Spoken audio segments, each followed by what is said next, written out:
this is my second vlog, and day 2 was yesterday, which was Thursday, and I think I said I was going to look to avoid going into a bookmaker's, and it was just by chance that I really needed to lose, so I had to actually go in. But it was, in a way, it was good. It meant that I got a chance to talk to some of the staff about, what I was doing, and I mean, because the people that work there, they're on very low pay, and I've always had a good, I suppose I've always got on with them, and they're nice people, they're quite interesting, but obviously I explained to them that I might not be in for a while, and that if I do come in, it's just to say hello, and that would be sometime in the future when I'm sort of ready to go in there. So I was okay yesterday. I met my friend from work, and we had a few things to do, but I really did need a loo, and it was the closest point, but I didn't have any pangs of needing to go in there for any reasons. My biggest problem has been the fixed odds betting terminals, and that's been my main downfall.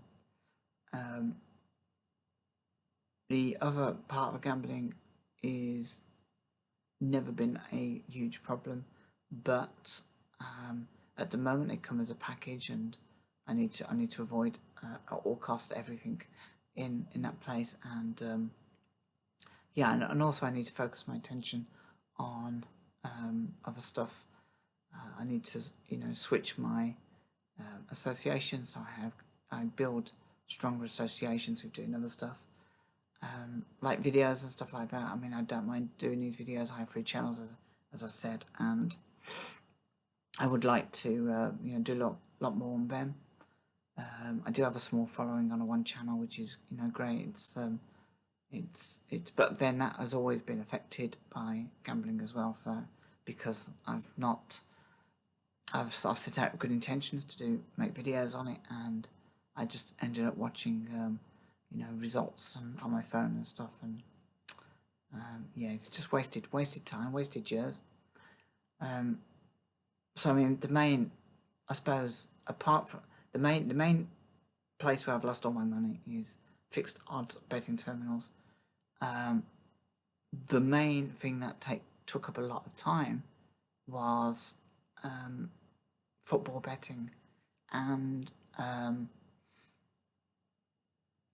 it's changed. It's completely changed over the last few years, and it's like to use a comparison. It's like the lottery when you had a certain amount of numbers, and then they started adding numbers, and it just made it a lot more difficult to achieve a win on anything.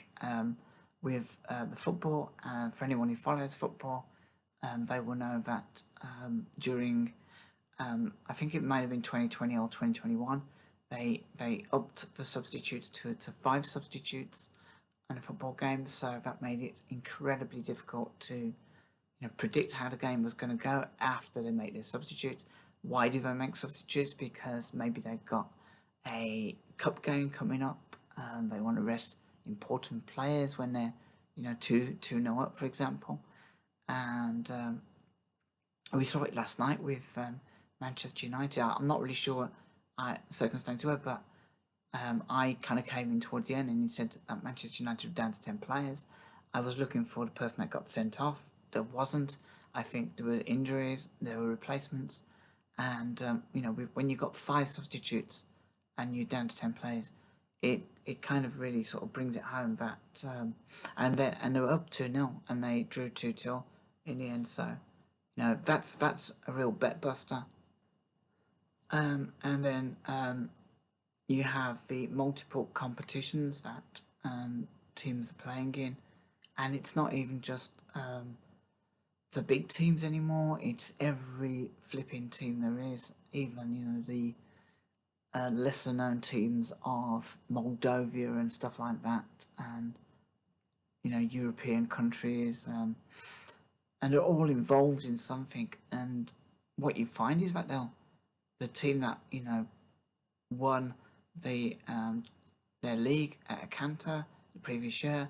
They'll then lose the first 5 games because they're involved in Europe. It's really impossible to predict anything anymore. I mean, it was difficult enough back in the day to predict results. So not only do you have multiple competitions, not only do you have 5 substitutes now, which completely changes the shape of a game, but you've also got this VAR, and VAR is ruining the game. And it, I used to watch a lot of Australian football. I'm going back a few years now, and they had VAR before anyone in the Premiership had it, and something would happen. They'd run over to the VAR, it would take 10 seconds, they'd come back, they had a decision, it was done, and I thought, wow, this is actually fantastic. But I think the parameters of the video's assisted refereeing is so tight. When you're talking about like a finger means that the goal a player scored is offside. I think that's absolutely crazy. They need to, if football is to kind of remain entertaining, they need to have a clear definition of offside, I think, and also of handballs and stuff like that. I just think it's crazy. I mean, and at the weekend, I think I had about 6 results that were live, and I had 6 results. I had a coupon with about 14 games on, and 6 of them were live at that time. 6 of them out of those 14 were live, and in each game they scored a goal. And so ordinarily my coupon would show that I could, I would be up by, a nice little amount of money, probably more of a mistake. And it was something to kind of hold on to. And I was quite good with, because I don't actually have an online account. That's something else I'll get onto, but I did have a little card, and I just use that so I can monitor my bets when I put them on. And yeah, they were these results would be coming in, and I think that's fantastic. My betting options would go on and be suspended while that's going on. And with each of these 6 games, they were winning, so I go and make a cup of tea. I'm not that crazy that I just sit in front of staring at a phone. I go make a cup of tea, come back, and we were back to 0-0. And this is the thing that's really killing the whatever fun I did have in betting. You just don't know what's going to happen with VAR, and as we saw with, I think it was Brighton against Tottenham, the decisions were crazy. But it is definitely the biggest issue for me with VAR is the fine lines of offside, of handball, and it's absolutely ruining the game. And I don't know why in something like the Premiership they're making such a pig's ear of it.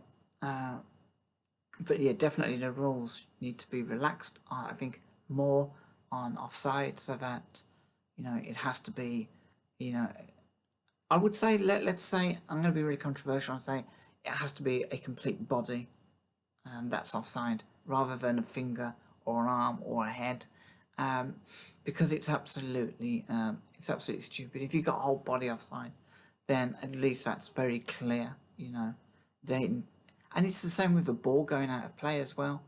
That the shadow of a ball has to somehow, as long as the shadow of a ball is on the touch line, it's okay to kick it back in, and then you score a goal. And of course then that goes to VAR, and it shows that the shadow showed that the ball was actually over the line, still on the line technically. Again, it's absolute crazy. So because of all this, I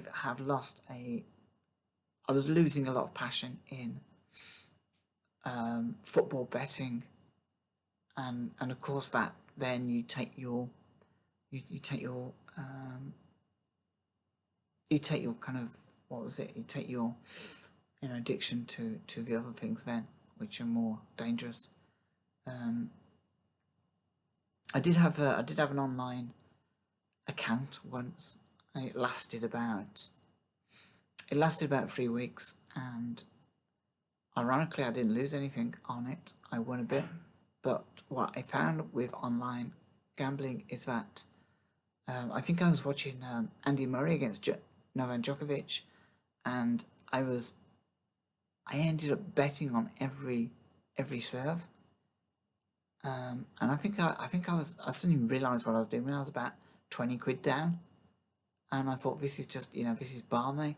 I am, you know, this is just absolutely crazy. And it was beautiful weather outside, and I was there with my face pressed to the phone, looking at the screen, and I thought, this isn't really how, you know, life should work. And so yeah.